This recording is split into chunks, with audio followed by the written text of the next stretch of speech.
భద్రకాళి అమ్మవారిని దర్శించుకోవడానికి వచ్చే అమ్మాయిలు భారత సాంప్రదాయ పద్ధతిలో వచ్చి దర్శించుకోవాలని ఆలయ ఏవో శేషు భారతి విజ్ఞప్తి చేశారు.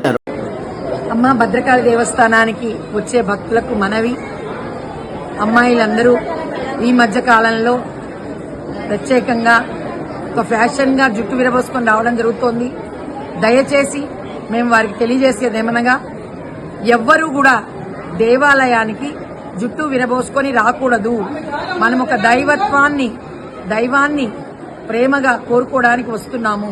అలాంటప్పుడు చక్కగా జడ వేసుకొనో, రబ్బర్ బ్యాండ్ పెట్టుకొనో, మరి పట్టు లంగా, ఓణి జాకెట్ వేసుకొని, సాంప్రదాయక దుస్తుల్లో చేతులకు గాజులు వేసుకొని రావడం వల్ల చక్కగా ఎంతో అందంగా మీరు కనబడతారు.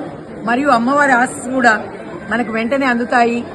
కాబట్టి ప్రేమగా మంచి ఆలోచనలతో ఉండి అమ్మవారిని దర్శించుకోవడానికి రావాల్సిందిగా కోరుచున్నాం.